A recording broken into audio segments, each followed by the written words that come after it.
Hello, my beautiful starseed. Welcome back to the channel. My name is Gobind, and this is your channel for grace. Let's hop right into your astrology and tarot reading for Leo season of summer 2021.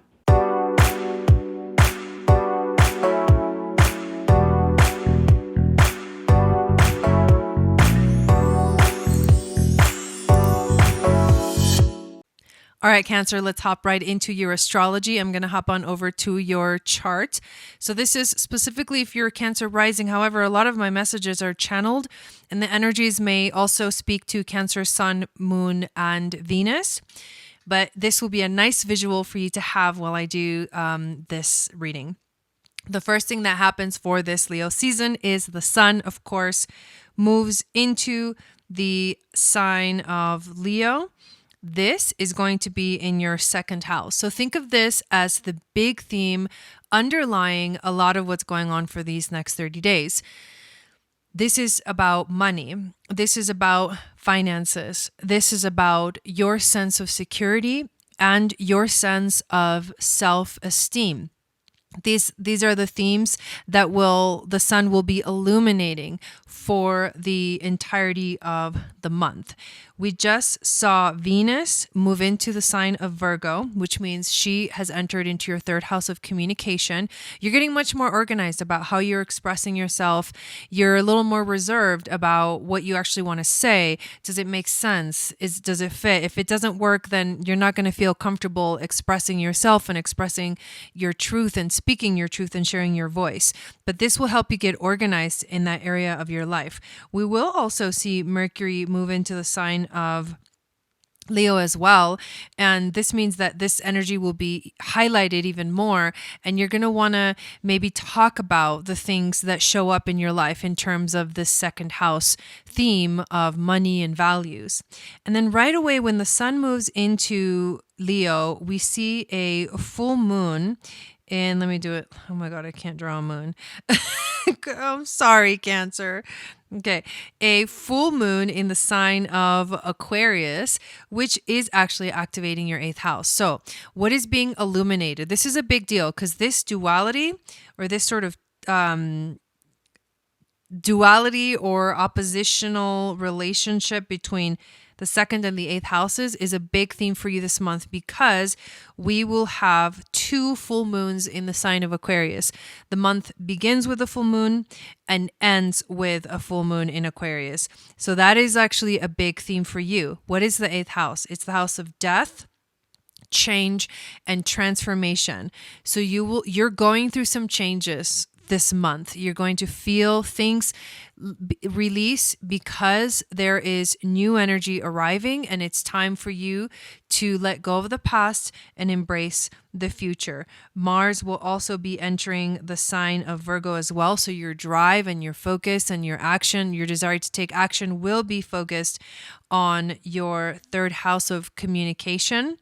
And then we're going to see that new moon in the sign of Leo, where the moon and the sun will meet up in your second house, shining a light, giving you an opportunity to start over. Whatever changes are occurring for you in this 8th house transit with the full moons in Aquarius, you can channel it here. And when you get to August 8th, which is this new moon in Leo, you get to set a new intention. How do you want to bring money into your life? How do you want to bring abundance into your life? What do you want to focus that makes you feel secure? Is there a new way that you want to shine yourself out, your light, your soul out and bring that like abundance and happiness into your life? Mercury will also be moving from the sign of Leo and entering the sign of Virgo. So a lot of focus on communication for you this month. And Venus eventually will move out of Virgo and enter the sign of Libra, where it is at home. This is for you, the 4th house. So when Venus enters Libra, you're going to feel harmony and balance show up into home, whatever is happening for you at home in terms of your family and in terms of your loved ones. And then we're going to see a Uranus retrograde, where Uranus is actually transiting your 11th house of friendships and sharing your gifts with the world. And he's been asking you a lot. This area of your life has been changing a lot. There's been a lot of unpredictable things There's been a lot of drastic changes that basically things aren't going back the way they were. But when Uranus goes retrograde, and this is happening on August 19th, we will experience a strong need to eliminate any unnecessary complications that hinder our freedom. And this different perspective is going to lead to a huge paradigm shift for us. Uranus is the planet of freedom. So it is the planet that breaks the chains of everything that makes us feel restrained. It tears down walls, and it is that rebel who eliminates traditions with no shadow of regret, offering a new way towards the future. It is the rebel with a cause and a purpose to raise humanity on new paths. And this is significant because those 2 full moons in Aquarius are ruled by Uranus. So this transit, which is like a 6-month long transit, is going to help you understand why all these changes have been happening in your life. And the last thing, of course, is we end with that second full moon in Aquarius happening in your 8th house. So it's like the transition, the transformation begins at the beginning of the month, and then at the end of the month, it reaches that completion cycle.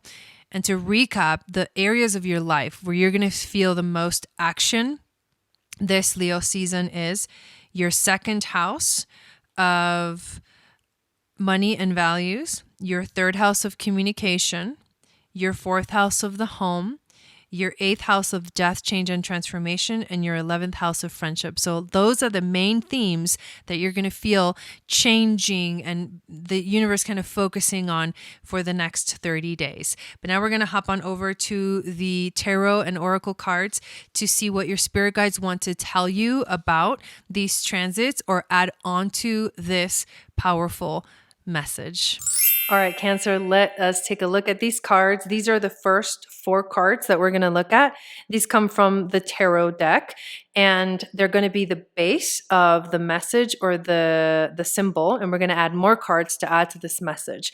But before we get to the message, I do want to mention that I am diffusing sage essential oil from this cute little doTERRA pilot diffuser. If you want to know more information about it, leave a comment below and I will give you all the information.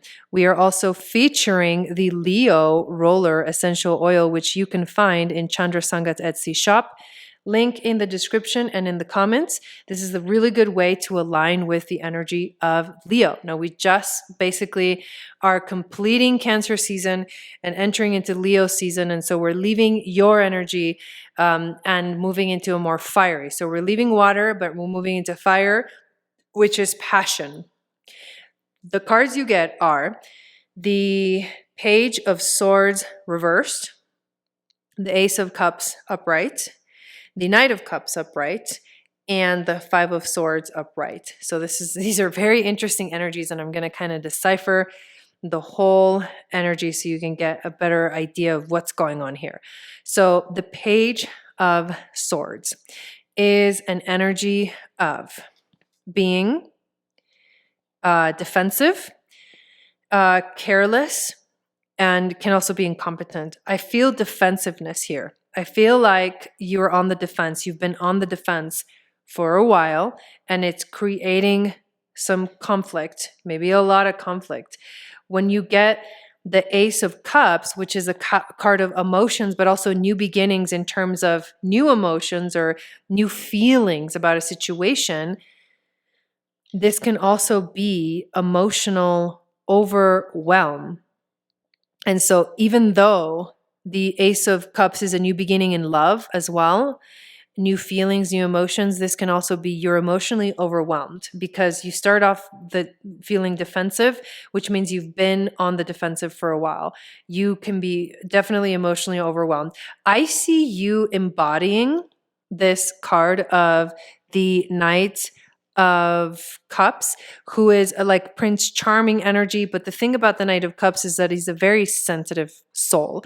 And you may actually be in alignment with someone who's a very sensitive soul.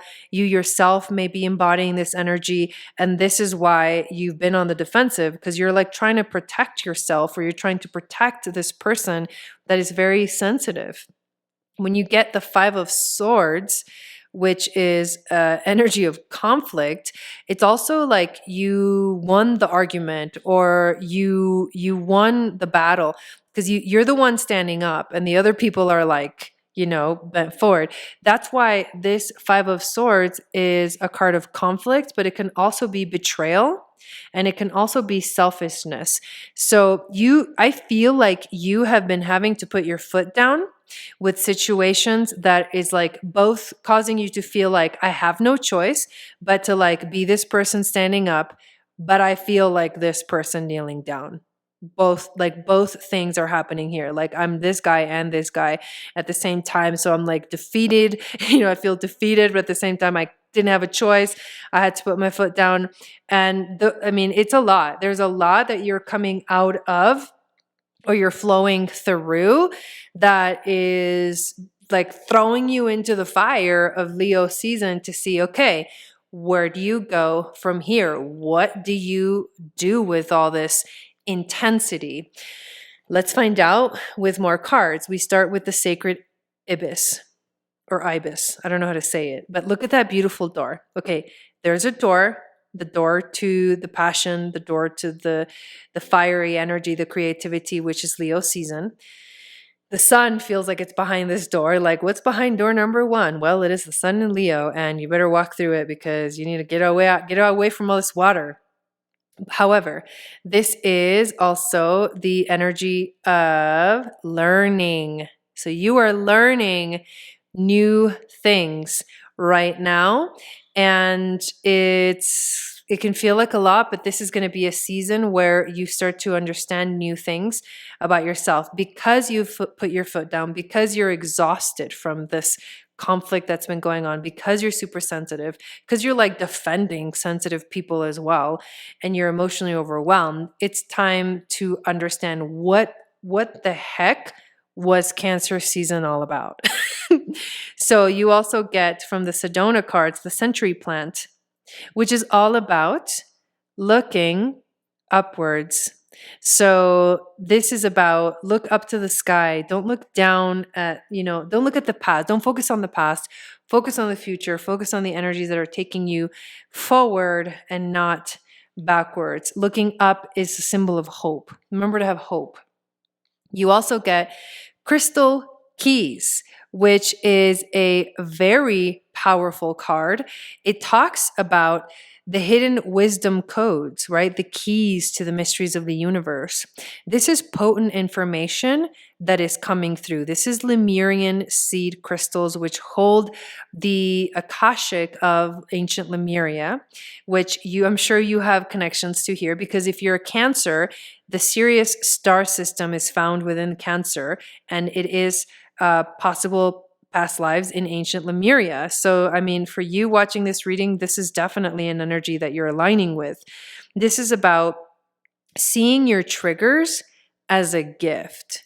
This is about becoming aware of drama creating patterns, healing the earth by looking at your inner environment and healing through awareness. Oh my God, that's so intense. That's so intense. The part about like becoming aware of emotional, like negative emotional patterns, that's kind of a big deal. And I think that's the learning that is arriving with Leo season. To connect to more starseed family and ancient energies, I have picked a card from the sacred sites, and you pulled Potala Palace. This is the message that this card represents. It is a card of guardianship, which means that you are protected. You have guardians watching you. Have you been forced to walk away without looking back because others decided to claim what was yours for themselves? Perhaps you have actually had to leave a home for financial or marital problems, or maybe you simply abandoned a relationship or other part of your life. From the 7th century, this site was the winter home of the Dalai Lama until the current Dalai Lama fled to India during 1959 uprising against Tibet's Chinese rulers. The site's spiritual tradition stretches far back into antiquity. A sacred meditation cave there was used for thousands of years before Songtsan Gampo built the first palace Today, only a few monks are allowed in the palace, and Tibetan pilgrims are not admitted to the shrines, which are maintained by the government as a state museum.